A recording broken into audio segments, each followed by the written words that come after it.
Hello, you're watching Vnews Bulletin. I'm Nhung from Hanoi. And now let's take a look at our top stories as usual. Nearly $750 million raised through G-bond auctions in June. Vietjet named among top 10 best low-cost airlines.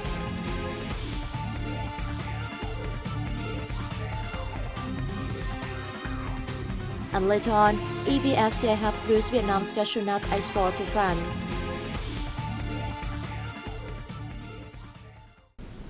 Let's begin bulletin with the most prominent events of the week from July 18 to 24th.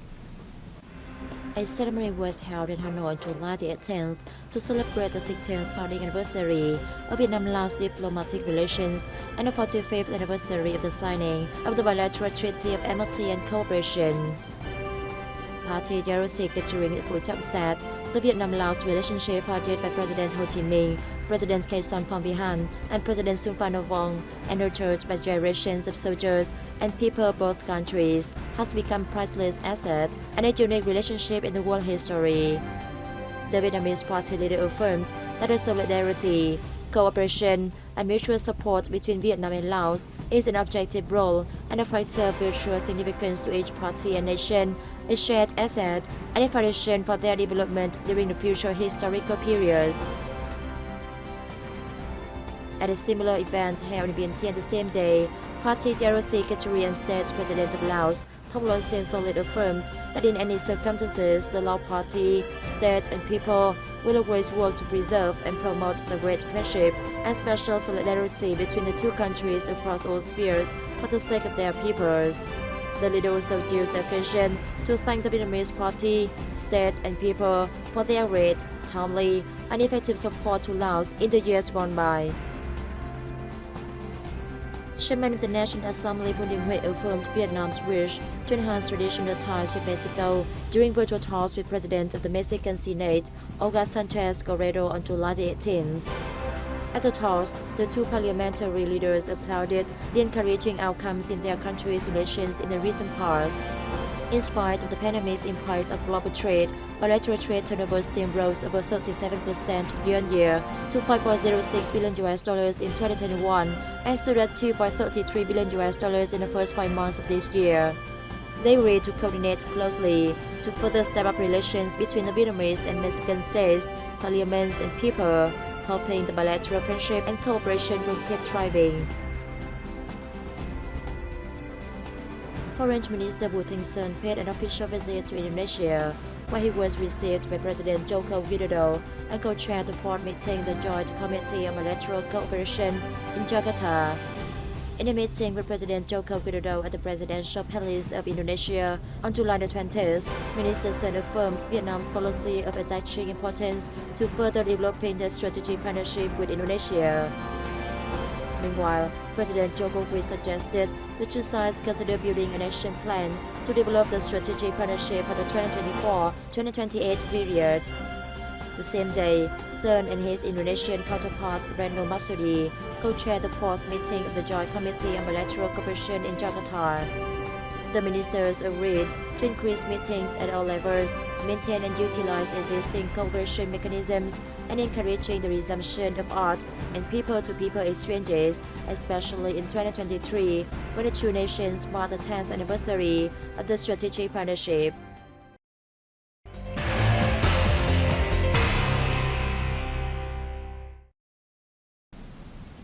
Nearly $750 million was mobilized via 21 government bond auctions on the Hanoi Stock Exchange in June, up over 67% month-on-month.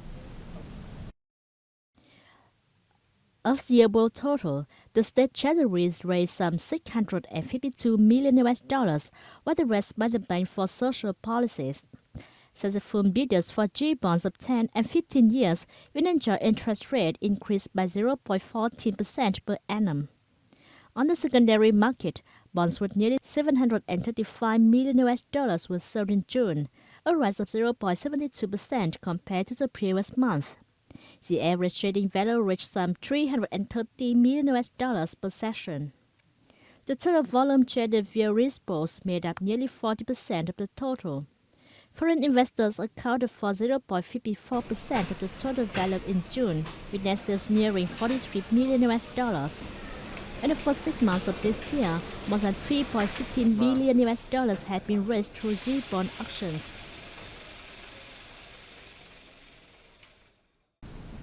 Vietjet has been named for 2 international awards, the Value Airline of the Year and the Top 10 Best Low-Cost Airlines for 2022 by Airline Ratings, the world's renowned airline safety and product rating website. The awards recognize the airline's combination of expansive flight network, low fares, diversified services, clever promotion approaches, and personalized options for busy and highly demanding passengers from all walks of life. Vietjet has been praised for its customer-centric strategy as the airline constantly expands its flight network, offers diversified flight schedules, and stays ahead of airfare competitions. The carrier is also recognized for its massive investment into new and modern fleet, technology adoption, and pre-flight and in-flight services to meet passengers' evolving travel demand. Besides Vietjet, this year Airline Ratings Top 10 list also highlights other notable low-cost peers such as Ryanair, Fly Dubai, Southwest and EasyJet, thanks to their excellent performances and contribution to affordable traveling and add-on values for their customers in the post-pandemic recovery. Airline Ratings raised the safety, in-flight products, and COVID-19 compliance of 385 airlines using its unique 7-star rating system. It has been used by millions of passengers from 195 countries and has become the industry standard for safety, product, and COVID-19 rating.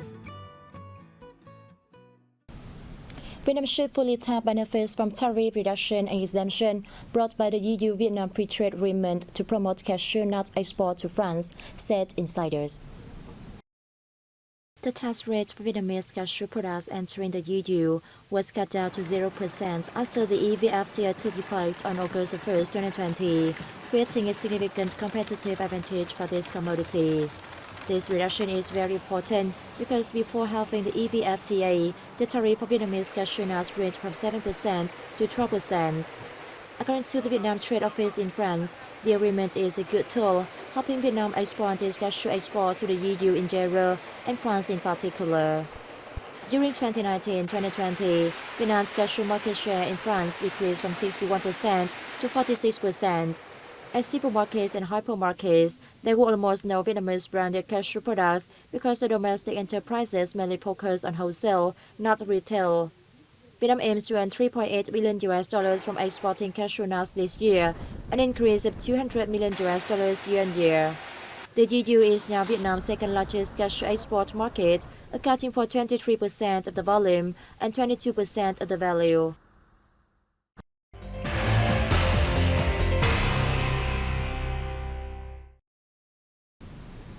An exhibition from renowned painter Giang Nam at Exhibition House 16 Ngô Quyền Street in Hanoi surprised art lovers with its more than 70 wood engraved paintings. The work spotlight the traditional custom and culture of ethnic minority groups in the northern mountainous province of Bắc Cạn. An art teacher in Bắc Cạn province, Giang Nam art visitors with his unique artistic language.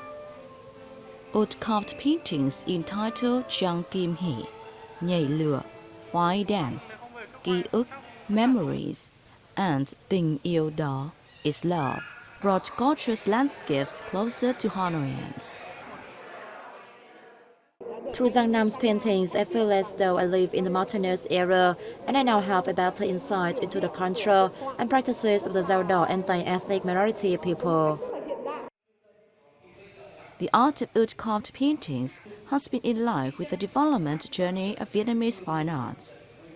Passion and meticulousness from artists are the decisive factors in a wood-carved creation.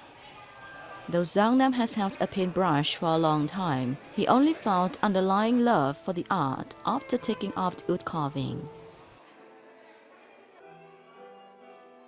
I have a strong love for wood-carved paintings. They are unique and much better than wrought on other materials. I am impressed by Nam's paintings, which give visitors a glance at the heritage valued in his hometown. Giang Nam's Chang Kim Hee painting won first prize at the 22nd Fine Art Exhibition of the Northwestern region. Its wood-carved painting exhibition will be open until July 15th.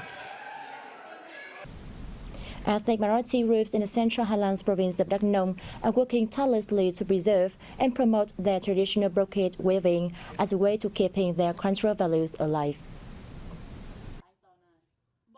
Artisan Herbag, among ethnic minority women in Đắk Nông commune, Sang City, has had a great passion for brocade weaving for more than 40 years. Despite her old age, Herbag still works on weaving looms to ensure the traditional craft does not sink into oblivion. Her daughter showed an interest in weaving from a very early age and is now also an artisan. I have weaved for more than 40 years. My neighbor taught me how to do it. After seeing that I was curious about the craft, I then passed it down to my daughter and grandchildren. I hope our brocade weaving will never fade away. A brocade weaving group in Đắk Nông commune, Sang City, which was established 3 years ago, has made significant contributions to preserving the traditional craft and creating jobs for local women. The group now has 12 members making brocade fabric, shirts, bags, and scarves. Our brocade products are popular among local and foreign tourists and designers. They are sold at higher prices now, from 1.3 to 1.4 million Vietnam dong for each piece. Brocade weaving is the traditional craft of ethnic minority groups throughout Đắk Nông province. Provincial authorities are doing their best to preserve the craft, while brocade weaving training classes and cooperatives have been set up to have local women create products for visitors from far and wide. Brocade products from Đắk Nông will feature at World Expo 2020 Dubai in the United Arab Emirates last December. World Expo 2020 Dubai was a playground for artisans to meet with world-renowned designers. I hope brocade will be used in modern designs, helping local people find suitable and stable markets for their items. Brocade is very much attached to the life of ethnic minority people from birth.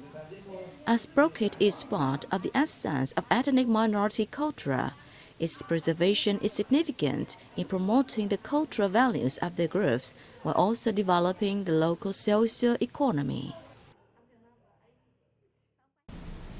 Da Nang, Hanoi, and Ho Chi Minh City have been listed among the best cities in Southeast Asia in Asia's Best Awards 2022, which was recently unveiled by the Travel Leisure magazine.